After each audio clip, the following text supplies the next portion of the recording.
Përshëndetje, ju përshëndes dhe ju falenderoj pa mas që jeni munduar që keni ardhur deri këtu tek ku unë jam.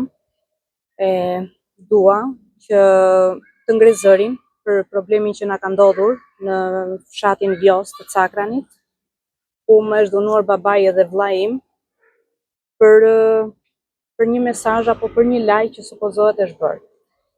Jemi të shqetësuar për faktin sepse zonja dje ka vajtur në polici dhe ka bërë denancimin për ca mesazhe që nuk janë të vërteta.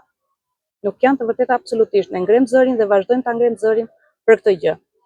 Dua të bëjmë dije që vajza në fjalë duhet të jetë pak më koshiente për gjërat që flet, sepse për disfatat e saj që i ka ndodhur në jetë, kjo nuk do të thotë që familja ime t'i psoj. Ne jemi bërë si telenovel. Mediat janë bërë gjithandej. Ne duam që kjo gjë të mbaroj sot dhe përgjithmonë. I japim drejtësi dhe nga shteti ne kërkojmë vetëm drejtësi dhe vetëm drejtësi, asnjë gjë tjetër.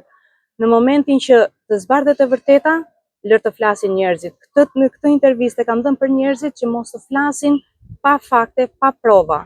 Vllai im kërkon drejtësi. Nëse një i faj që ka faj, nuk e bën publike kaq shumë dhe thot dua ndihmën tuaj. Unë dua që e vërteta të vej në vesh jo të shurdhët. Atëherë këto mesazhe që publikuan gjatë ditës së djeshme pretendoni se nuk janë të vërteta? Absolutisht që nuk janë të vërteta, janë të sajuara, janë manipuluara, janë po t'i shikojnë me detaje, mesazhet janë tek një mesazh është kthyer një zemër dhe zonja ka thënë që mua nuk më ka lënë Facebooku që të kthej përgjigjen e dur. Ndërkohë, një zemër i ka vajtur tek mesazhi po sapo marr. Mendohet sikur e ka dërguar vllai im. Por janë të gjitha sajesa.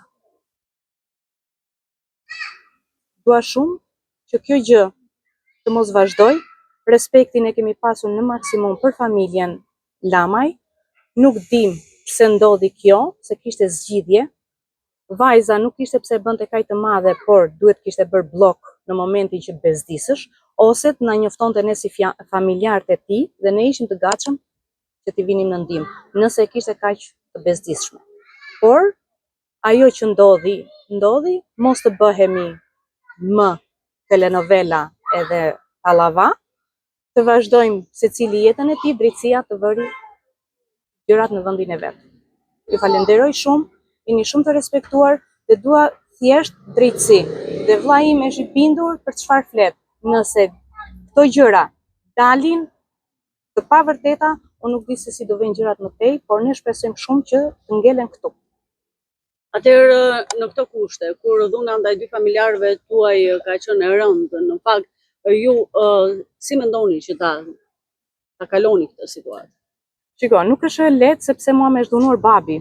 Babi im është 80 vjeç dhe nuk besoj se kush ja fal. Por ne kemi lënë shtetin për të dhënë drejtësi. Dhe vetëm këtë duam, asnjë gjë tjetër, dhe këtë po ngrem zërin dhe po kërkojmë. Mos të bëhen manipulime, po thjesht të tregohet e vërteta dhe shteti lër të vëri dorë. Asnjë gjë tjetër, ne nuk hakmerremi. Absolutisht. Ne kemi lënë një shtet që ai po merret me këtë punë.